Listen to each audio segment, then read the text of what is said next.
ജമാഅത്തെ ഇസ്ലാമിയെയും അതുപോലെ തന്നെ RSSനെയും പോലെ എതിർക്കപ്പെടുന്ന പ്രസ്ഥാനമാണ് SDP. അവരുടെ വോട്ട് വേണ്ട എന്നുള്ളതാണ് ഇടതുപക്ഷത്തിന്റെ നിലപാട്. നിങ്ങൾ കാണേണ്ടത് ഏത് വർഗീയതയോടും ഞങ്ങൾക്ക് കൃത്യമായ നിലപാടുണ്ട്. എല്ലാ വർഗീയതയോടും ഒരേ നിലപാടാണ്. എല്ലാ വർഗീയ ശക്തികളോടും ഒരേ നിലപാടാണ്. അത് കൃത്യമായി തിരിച്ചറിയണം.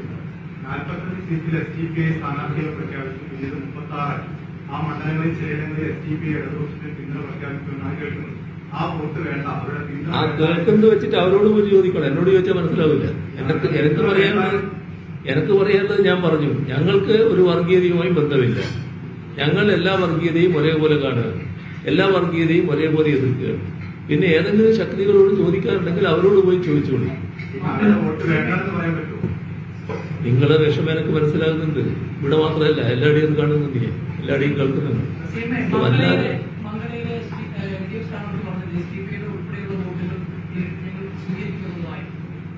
മങ്കടയിലെ LDF സ്ഥാനാർത്ഥി SDPIക്കാരനാണെന്നാണോ പറയുന്നത്? സ്ഥാനാർത്ഥി എന്ന് പറയുന്നത് സ്ഥാനാർത്ഥിയല്ലേ? സ്ഥാനാർത്ഥിയോട് നിങ്ങളെന്ത് ചോദിച്ചു എന്ന് എനിക്ക് പറയാവൂ. അത് അദ്ദേഹത്തോട് ചോദിക്കേണ്ട. അദ്ദേഹത്തോട് ചോദിക്കുന്ന ചോദ്യത്തിന്റെ അടിസ്ഥാനത്തിലേ മറുപടി ഉണ്ടാകുക.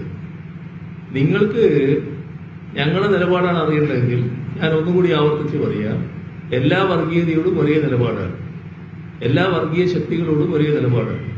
രാജ്യത്ത് ഭൂരിപക്ഷ വർഗീയതയുണ്ട്, ന്യൂനപക്ഷ വർഗീയതയുണ്ട്. ഈ വർഗീയതയോടെല്ലാം ശക്തമായ നിലപാടാണ് ഞങ്ങൾ സ്വീകരിക്കുന്നത്. ഓ, ഞാൻ പറഞ്ഞില്ലേ, നിങ്ങളെ വിഷമം എനിക്ക് മനസ്സിലാകുന്നുണ്ട്. ആ വിഷമം കൊണ്ട് നടക്കി.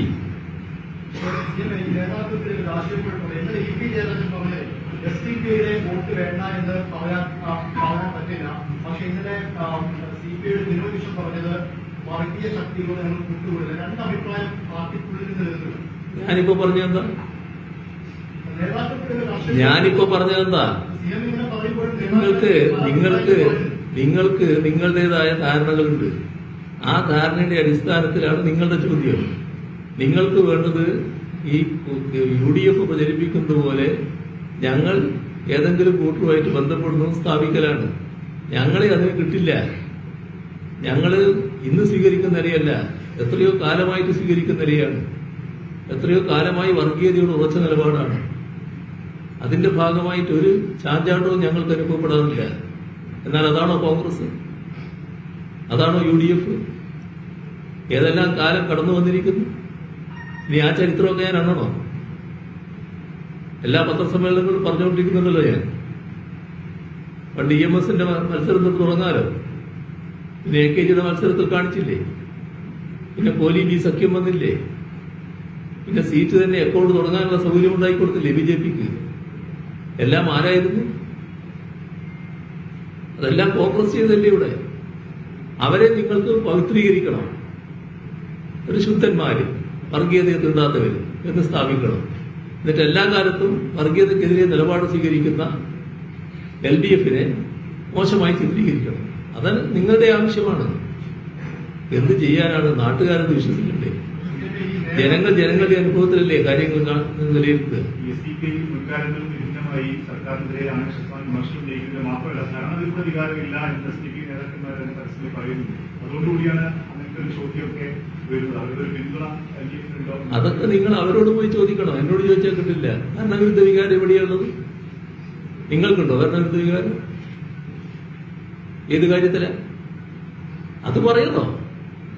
കേരളത്തിൽ 10 വർഷം ഭരിച്ചൊരു ഗവൺമെന്റ്, ആ ഗവൺമെന്റ് ഇന്ന കാര്യങ്ങളിൽ പരാജയപ്പെട്ടിരിക്കുന്നു, ഇന്ന കാര്യങ്ങളിൽ വിരുദ്ധ വികാരമുണ്ട് എന്ന് പറയും.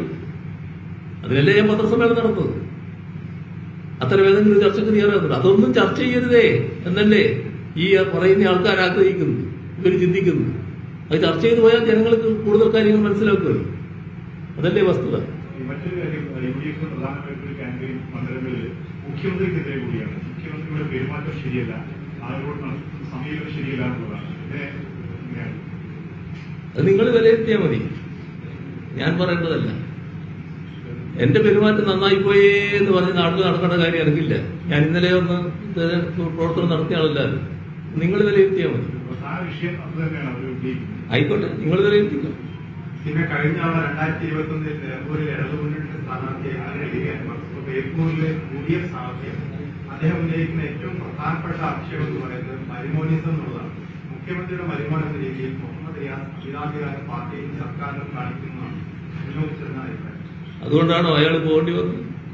അതാണ് അദ്ദേഹം കാരണം അത് ചോദിക്കണം, അയാളോട് പോയി ചോദിക്കണം. അതാണ് കാരണം പറയുന്നത്. നിങ്ങളുണ്ടല്ലോ എന്ത് കാര്യവും പറയാനുള്ള നാക്ക്, എല്ലില്ലാത്ത നാക്കുണ്ടല്ലോ, അതിന് പറ്റുന്ന ഒരാളാണ് അയാൾ. അത് അതേ രീതിയിൽ കേട്ടുകൊണ്ട് വർത്താനം പറയാനൊന്നും കണ്ട അതൊരു നല്ല ഗുണമല്ല.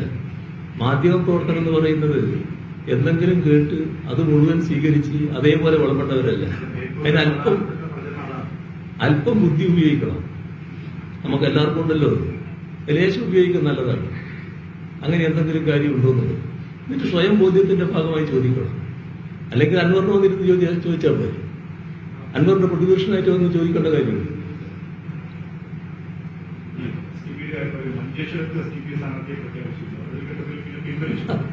ഇയാൾക്ക് വേറെ എന്തോ സുഖമാണ് കേട്ടോ. ഇനി അത് ഞാൻ മറുപടി പറഞ്ഞിട്ട് കാര്യമില്ല. വേറെ എന്തോ അതിന്റെയും കൊണ്ട് വന്നിരിക്കുകയാണ്. ഏതോ ഒരു ഞാൻ സാധാരണ അങ്ങനെ ചോദിക്കില്ല, പക്ഷെ എന്തോ പ്രത്യേക അജണ്ടയായിട്ട് വന്നാണെങ്കിൽ അതൊക്കെ മാറ്റി വെച്ചാൽ മതി കേട്ടോ. ഈ പത്രസമ്മേളനം തന്നെ അനുകൂലപ്പെടുത്തണമെന്ന ഉദ്ദേശം നിങ്ങൾക്കുണ്ടോ? അങ്ങനെ ഒരു രീതിയിലല്ല വേണ്ടത്. യു ഡി എഫിന്റെ ആവശ്യപ്പെട്ട് സ്ഥാനാർത്ഥി പിൻവലിച്ചതെന്നാണ്